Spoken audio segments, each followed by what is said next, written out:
Thank you very much. I'm very happy that there is a sign coming from Moscow that there still is Democrats and liberals in this country, because the notion and the idea that maybe Russia is a lost people is getting stronger and stronger the more the Russian propaganda is coming into our homes. And I tell you, there is more Russian propaganda coming into our homes than you might believe. And there is a big naivete in our society because we have no experience, at least not in modern times, that even our free society are undermined by propaganda coming from a country which we are not at war with, but from a country which has joined our constitution and which years ago we all thought would start a common way together. This common way together was even before 1990, the KSCE, I don't know how you call it in Russian, the act of the OSCE nowadays, where we signed a paper of mutual understanding, which has two basics. One is the integrity of borders, and the other is the freedom to join any institution which sovereign countries want. And if you ask about the difference between the Brezhnev time and the Putin time, and Brezhnev definitely was no Democrat, the difference is that at that time you could expect Brezhnev to stick to the rules and to stick to his signature. And what we have nowadays, and it is really confusing us, not only in Germany but in the West, that we are still in the process of understanding that we cannot rely on signatures. And we need some time to digest that. And if you look at a country like Germany, we are always somehow shifting back and forth. We see the aggressiveness. The annexion of Crimea there is no discussion about what it was. It means hurting international law.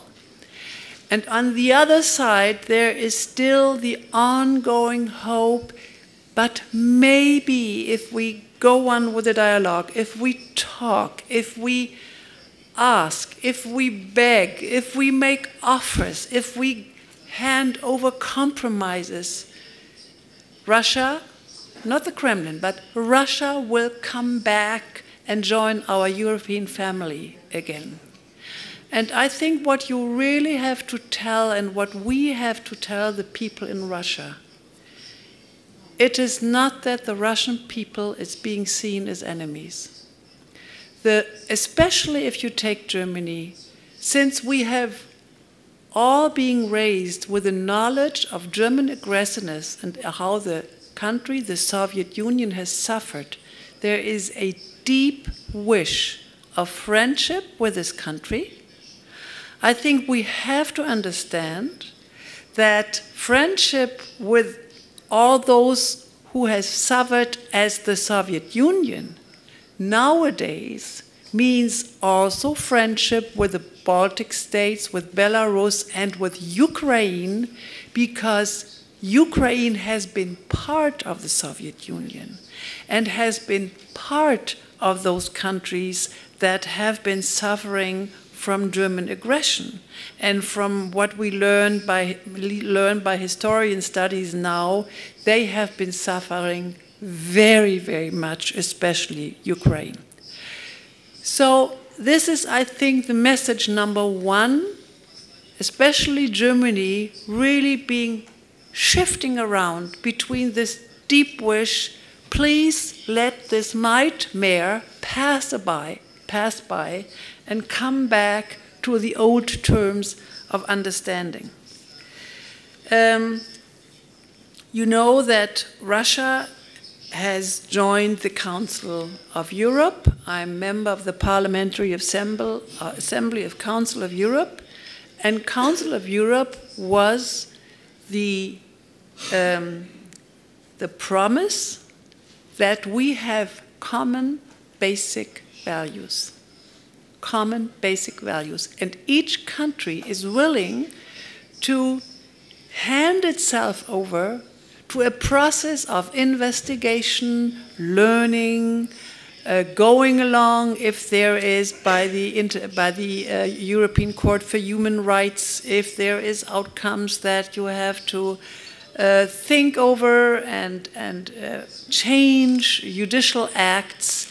Actually, it was the understanding of a family wanting to develop together. And you can see, unfortunately, that during the last years, the Russian Federation has not accepted this basic and common rules anymore. And what we have now a discussion about Western values and Russian values.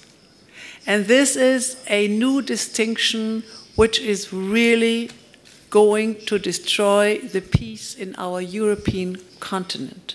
I will tell you why. This morning we have been talking about borders and that the European peace order means that we all get peace when we know and we agree to sticking to the borders that have been found.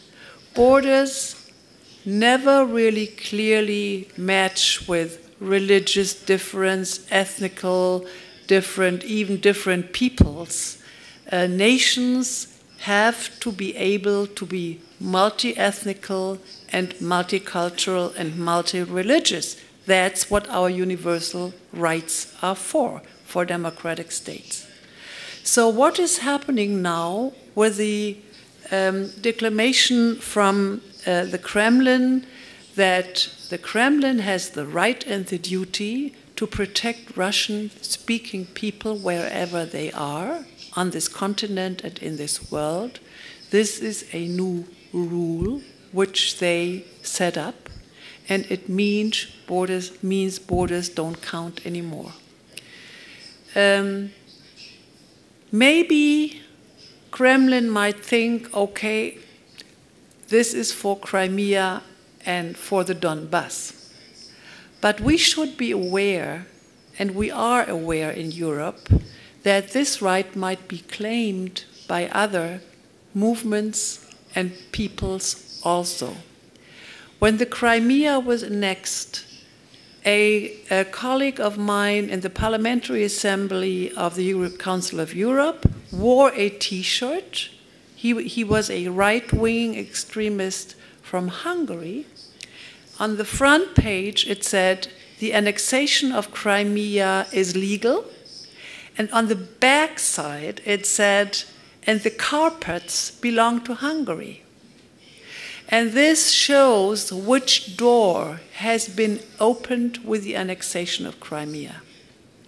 And this is why Europe really has to be sincere, that it is in the interest of all of us, because we all want peace, that we do not start changing around borders according to the military force of a country, because this is going to bring back terrible times of wars to our Europe, and we do not want the war coming back. It has come back already to Crimea and to Ukraine, and we do not want to have it back in the rest of Europe. Everybody reminds what wars in Europe have meant.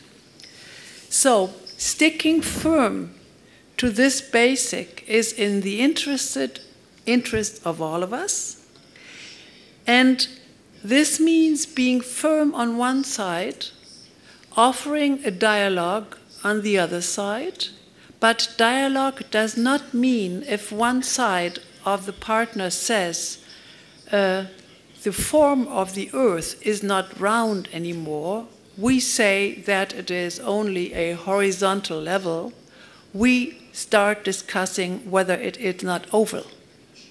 It sticks being round, and facts stay facts. So I think, and again what I want to tell you, what is really disturbing, that there is partners growing in the western part of Europe.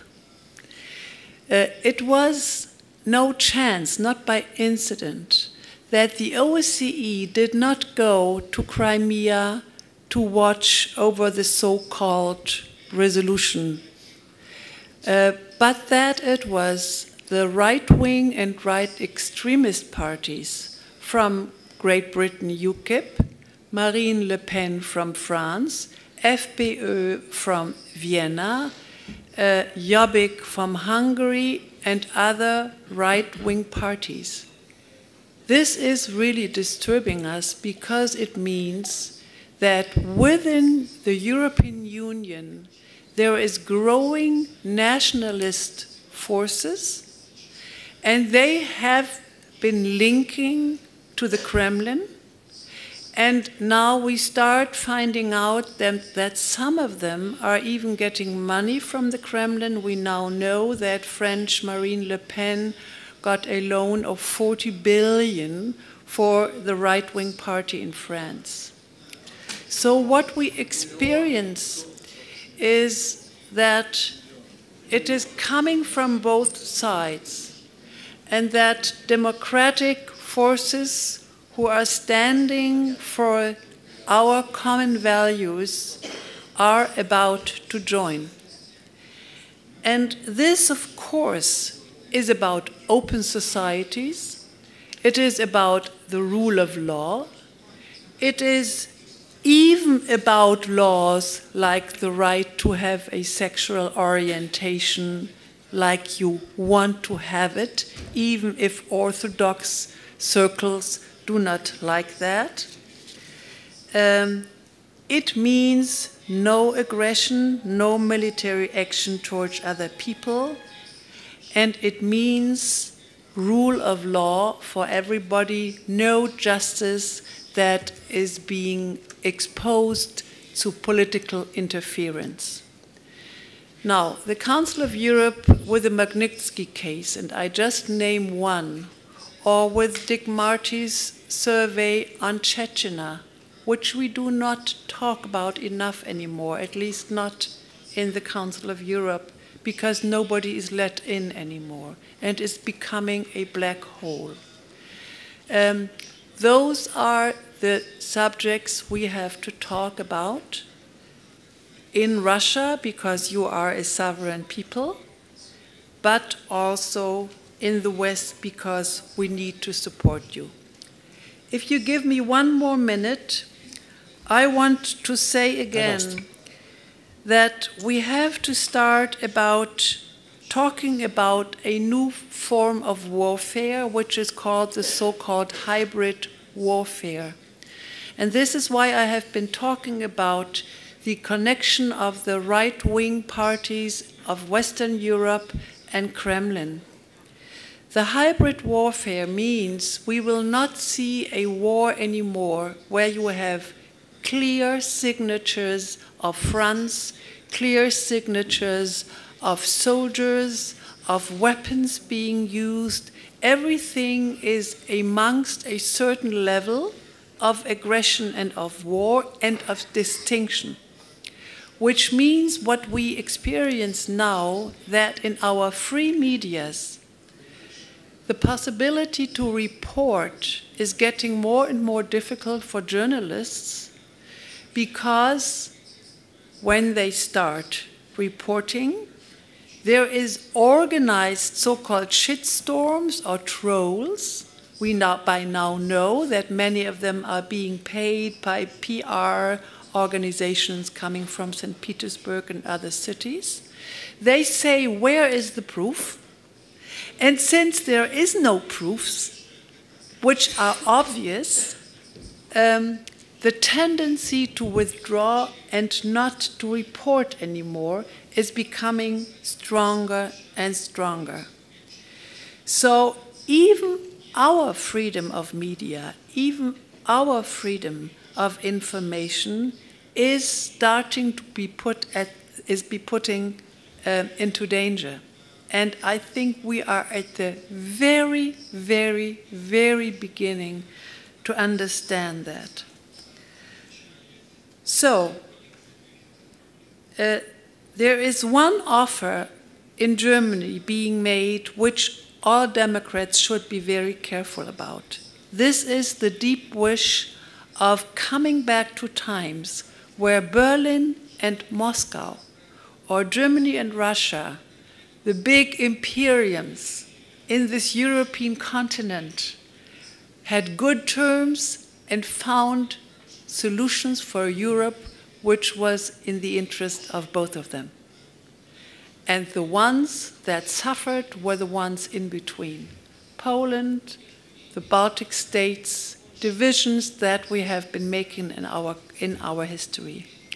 All Democrats, I think, have to understand that due to good reasons, Germany, big and dangerous, formerly dangerous Germany, is embordered within the European Union, and we want to stick there because we do not want to be a country anymore where other people are afraid of, and we do not want a revival of a coalition between Berlin and Moscow where others have to be afraid of. So I think the task for the 21st century is for democratic people coming back to the universal rights, the universal international law, which cannot be changed by any propaganda, by any regime, and not by military power, because we all are striving for peaceful, respectful, and democratic understanding for each other, which is the only possibility to take care of the tasks we actually have, which are at the stake, having a good living and developing our societies. Thank you. Большое спасибо, госпожа Бек.